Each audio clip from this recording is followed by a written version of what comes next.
Welcome to the Mile High Hoops podcast with me, Jake Shapiro. And today we're talking about how the Nuggets are playing just fantastic basketball. Obviously, when the MVP candidate Nikola Jokic is on the floor, he missed a couple games recently with a variety of some issues. Last Wednesday, sneaky out with an elbow injury. Thankfully, comes back this weekend and plays for both sets of the Florida road trip, and he had an illness as well. But in the last 10 games, the Nuggets are 9-1 in those 10 games in which Nikola Jokic plays. And over the last 13 games in general, the Nuggets are 10-3.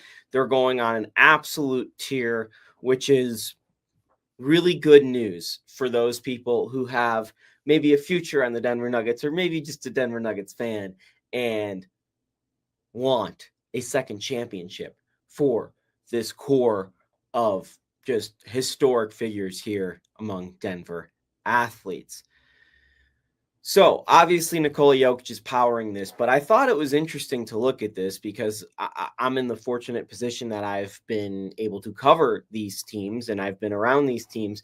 And for those of you who were really glued in during that championship season, you'll know this, but for those who maybe joined the bandwagon a little bit later, that's okay.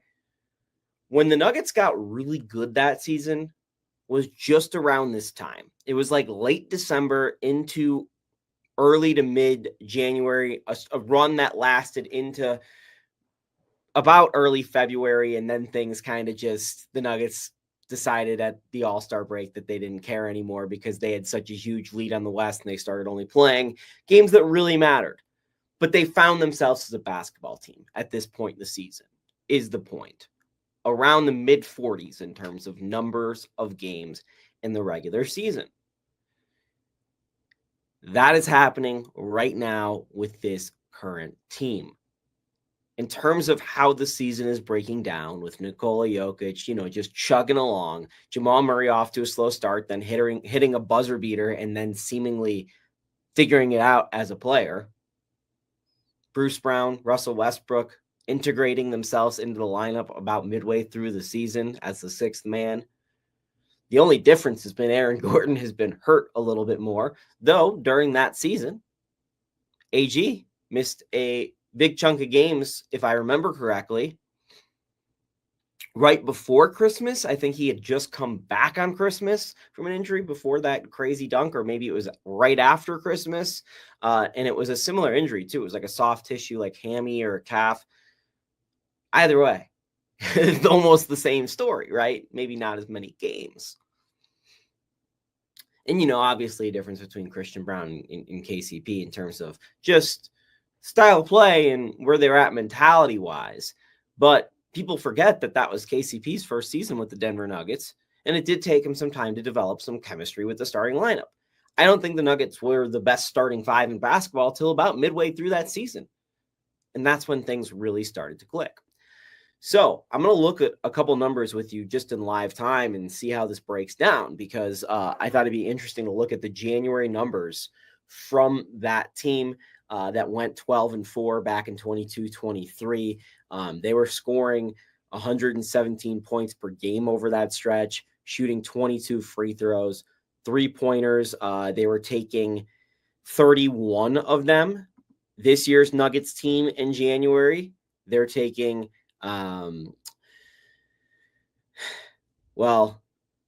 they're scoring more points, which isn't surprising, I guess, because offense just continues to get better in the NBA.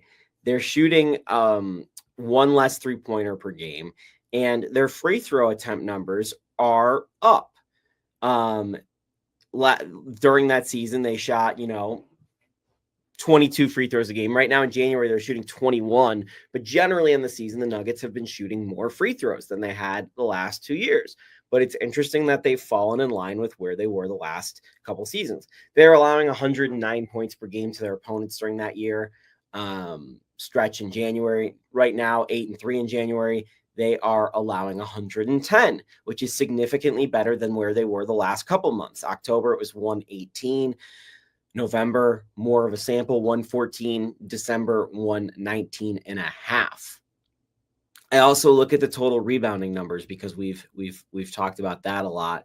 And in January of that season, the Nuggets were getting 42 rebounds a game. Now they're getting 47. I don't have a breakdown in front of me on rebound percentage, which is a better metric in terms of repeatability.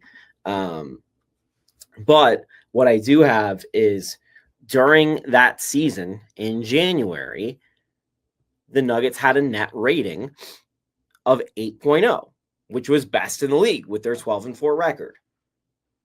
Offensive rating 119, defensive rating 111, right in line with the numbers we talked about in terms of points per game. Okay. Remember that number 8, right? Right now, in the last 13 games that the Nuggets are on this stretch, some of which include non-Jokic games, the Nuggets have a net rating of 9.6. 119.5 points per game, which is the exact same, and 109.9 points allowed per game, which is slightly better. So it is fair to say that the Nuggets are actually playing better basketball in this stretch right now than they did during their hottest portion of their championship season. What's the difference then? Why is everyone kind of in agreement that they are not contenders? Okay.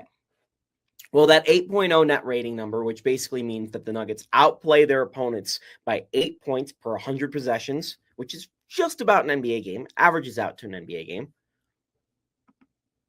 So they outscore their opponents by 8 points. That leads the league per 100 possessions during the championship season, during the month of January when they were on fire. This year, their 9.6 number at 3. It's at 3. Number 1 is Oklahoma City. Over the last 13 games, they have outscored their opponents by 15.7 points during that stretch. It's an absolutely absurd number. Okay? So not only looking at that, but let's look at what's going on with the Indiana Pacers, who have found their stride. Tyrese Halliburton playing better. They're at 11.8 points per game of a net rating over the last 13 games. Then you've got the Denver Nuggets, but you've also got the Sacramento Kings at 9.2, who have really turned it around since they've made the coaching change, and the Los Angeles Clippers, who have a net rating of 8.7 over this stretch of basketball as well. So you have 5 teams in the NBA, while the Nuggets have been hot, so 4 other ones that are playing at a better pace and more dominant style than what the Nuggets were during their hottest stretch of basketball during their championship season. I think a lot of this comes down to the fact that the Nuggets championship season, and I always talk about this, a lot of things broke right.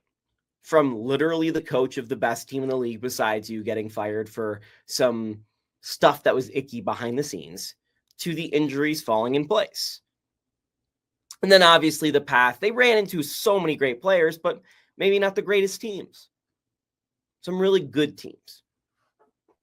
I think the league 2 years ago, there were less teams that were just truly, truly bad, but there were more teams who were good. There were less teams who were great. There were a lot of good teams. This year in the NBA, we're seeing that there are some really, really great teams, just like the Nuggets were 2 years ago. And maybe the Nuggets are one of those teams this year. But the Cavs and the Thunder are great teams. The Celtics are a borderline great team right now. Coming off a championship, they've just had some regular season struggles. We saw this last year with the Nuggets. But there's also some really, really bad teams in the league to beat up on. During that Nuggets championship season, there was less tanking going on, which is funny because Wembanyama was the prize. This season, there is more tanking going on for Cooper Flagg and the Rutgers kids. There just is. It's not necessarily because of the draft, but because of the space and time people are in the league. I've also got those advanced numbers. So the Nuggets, during that stretch, couple years ago in January, their defensive rebounding number was 69.9% of rebounds available on the defensive side of the ball they grabbed, 30.2 on offense. The Nuggets this year, 30 on offense, 70.7 on defense. They're playing at a 99 possession a game pace. The Nuggets 2 years ago were playing at a 98 possession a game pace. All of this is to say what I've been talking about, which is that there's a great team inside the Denver Nuggets somewhere.